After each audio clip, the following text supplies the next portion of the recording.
सुस्वागतम. मुरांबा मालिकेच्या आजच्या भागामध्ये आता अक्षय हा रामाच्या घरी आल्यानंतर रामाने दरवाजा बंद केलेला असतो. तेव्हा कावेरी म्हणते की अगं रामा, हे बरं दिसतं का?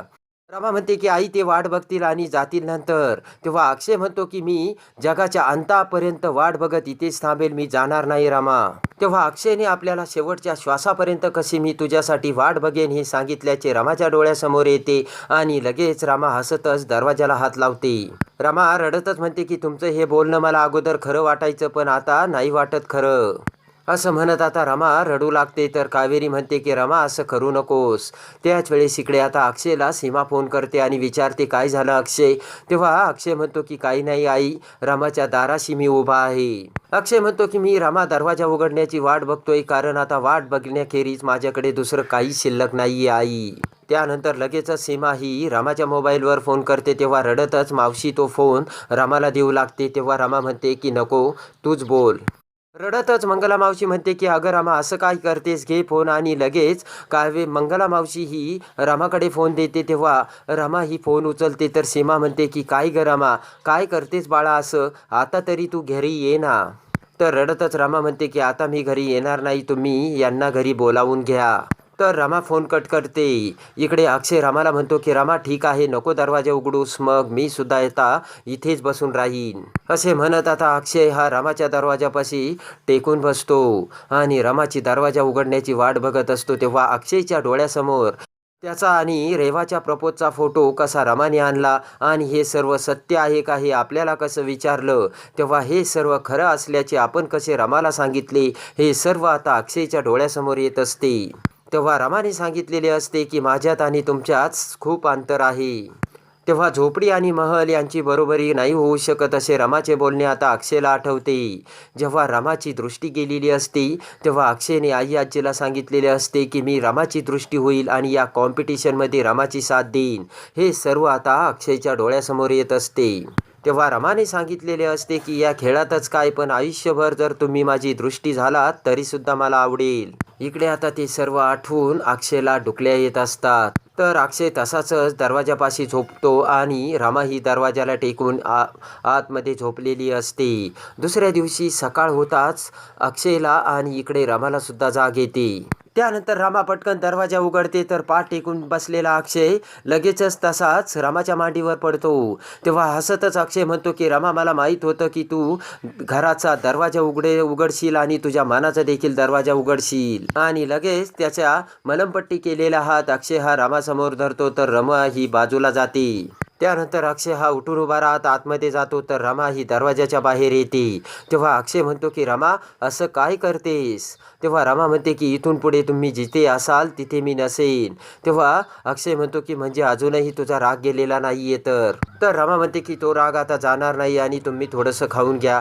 तेव्हा अक्षय म्हणतो की रमा, तू नसताना मला घास तरी जाईल का, कडू जरी असलं ना तरी कडू समजून ते खा.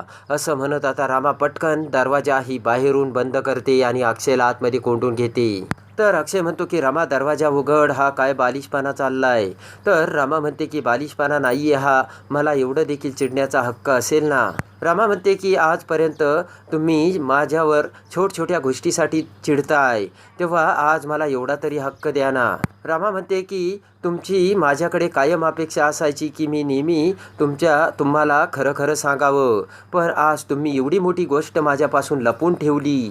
बरोबर ना, मग मी नक्की एवढं तरी चिडू शकते, कारण तो मला हक्क आहे. रमा म्हणते की तुमच्या मनात एवढं काही चालू होतं तर तुम्ही मला काय नाही सांगितलं. अक्षय म्हणतो की रमा, माझ्या मनात फक्त तू आहेस. तेव्हा रमा म्हणते की खोटं आहे हे. तर अक्षय म्हणतो की हे सर्व लग्नाआधीचं आहे रमा. तेव्हा रमा म्हणते की कशावरून, हे सगळं लग्नाच्या अगोदरचं आहे. रमा म्हणते की रेवा मला कायम सांगायची अक्षयच्या मनात मी आहे, तू नाहीयेस, आणि अक्षय तुझ्यासोबत खरं नाहीये वागत, तो खोटं वागतोय हे रेवा मला सांगत होती. तर अक्षय म्हणतो की रमा, तू प्लीज दार उघड, आपण समोरासमोर बसून बोलूयात ना.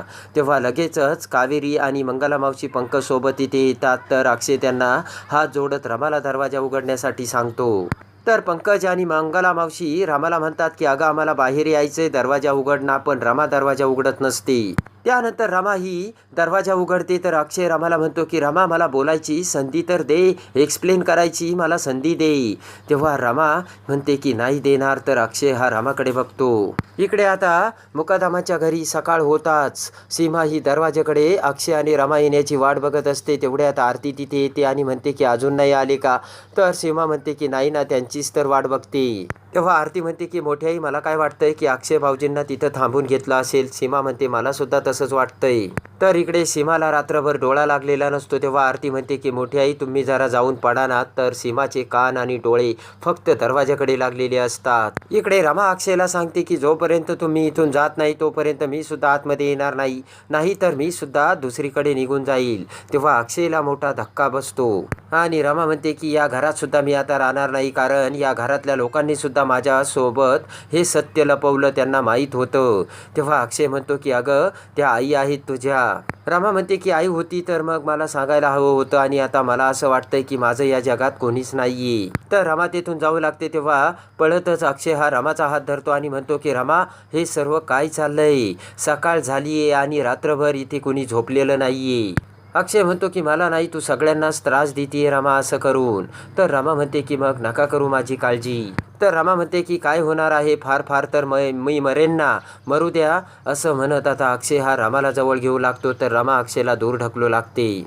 तर रमा म्हणते की आता तुमचा माझ्यावर हक्क राहिलेला नाहीये आणि रमा तेथून निघून जाऊ लागते. तेव्हा अक्षय म्हणतो की रमा प्लीज थांब ग.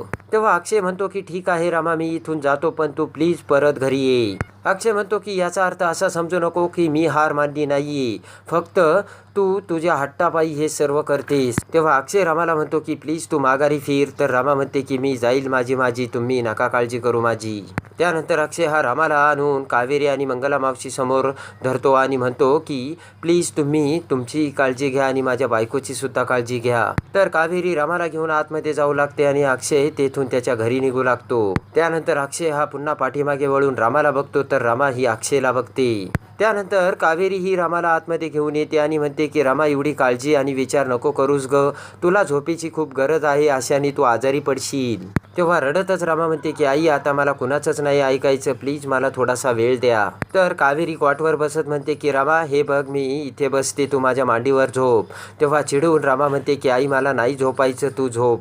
रमा म्हणते की नाही झोपले तर काय होणार आहे आई, मी आजारी पडेल ना, तर पडू दे मी आजारी. तर रमा म्हणते की विचार करू करू एकदाच माझं डोकं तरी फुटून जाऊ दे. रडतच मंगला मावशी पुढे येत म्हणते की अगं रमा काय बोलतेस तू हे. तेव्हा लगेचच कावेरी ही हात जोडून रामाला म्हणते की रमे माझ्याकडून खूप मोठी चूक झाली, प्लीज मला माफ कर. कावेरी म्हणते की आता माझे जास्त दिवस नाही राहिले गे आणि जाता जाता तू माझ्याशी असं वागणार आहेस का. तेव्हा लगेचच रमा ही पाठीमागे येत म्हणते की आई तू असं काय बोलतेस. रमा म्हणते की आई तू मला सोडून कुठेही जाणार नाहीयेस, तेव्हा तू नको असं बोलू. त्यानंतर रमा म्हणते की ठीक आहे आई तू सुद्धा जा आणि मावशी तू सुद्धा जा, कोणीही माझ्याजवळ थांबू नका, मला एकटीला राहू द्या. तर रडतच रमा ही खाली बसते आणि म्हणते की जा मला कुणीही नको, तुम्ही सर्वजण माझ्या समोरून निघून जा. तर लगेचच कावेरी ही रमाला मिठी मारते आणि म्हणते की रमे तू एवढा स्वतःला त्रास करून नको घेऊ ग. तर आता इकडे रमा ही कावेरीच्या मांडीवर डोके ठेवते. तर कावेरी रमाला थोपटू लागते आणि रमा झोपी जाते. इकडे आता सीमा ही अक्षय येण्याची वाट बघत असते. तेवढ्यात अक्षय हा दरवाजात हळुवारपणे एक एक पाऊल पुढे टाकत येतो. तर सीमा ही अक्षयला म्हणते की अक्षय काय झालंस. तर अक्षय म्हणतो की आई मी हारलोय. तेव्हा सीमा म्हणते की काय झालं. तर अक्षय म्हणतो की तिने मला धमकी दिली, जर मी इथून गेलो नाही तर तेही घर सोडून जाईल म्हणे. तेव्हा ते ऐकून सीमाला मोठा धक्का बसतो. त्यानंतर आता रेवा ही रमाच्या घरी येते आणि रमाच्या घरी येताच रेवाला रमाच्या गळ्यातील मंगळसूत्र बघते आणि रेवा लगेचच त्या मंगळसूत्राला हात लावत ते मंगळसूत्र उडू लागते आणि म्हणते की हे मंगळसूत्र आता रमा या तुला गळ्यात शोभत नाहीये. तेव्हा लगेच रमा ही रेवाचा हात पकडते आणि म्हणते की तुझा हात सुद्धा माझ्या गळ्याला लागलेला शोभत नाही. आणि रमा ही रेवाचा हात पिरगळवून म्हणते की मोडून टाकू का हा हात. तेव्हा तेव्हा रेवाचा हात पिरगळून रामाने रेवाला मोठा धक्का दिलेला असतो. त्याच वेळेस अक्षयसुद्धा तिथे येतो. तेव्हा रमा ही रेवाला सांगते की जोपर्यंत आमच्यातील वाद मिटत नाही तोपर्यंत आमच्यामध्ये तिसरा व्यक्ती येऊ शकत नाही. आणि रमा अक्षयला म्हणते की तुम्ही आत्ता इथे कशाला आलेत? जेव्हा आपला वाद मिटेल ना तेव्हा मग मी घरी येईल. तर आता इकडे रमाने रेवाचा हात पिरगळवलेला असतो आणि रमाने रेवाला अक्षयचे तिसरे सत्य सांगितलेले असते. तर आता रमा आणि अक्षय दोघेही मंगळसूत्रावर हात घालणाऱ्या रेवाला अद्दल घडून सत्य समोर आणून कसे एकत्र येतात हे बघण्यासाठी आणि मुरंबा मालिकेच्या डेली अपडेटसाठी आपल्या चॅनलला लाईक करा, सबस्क्राईब करा.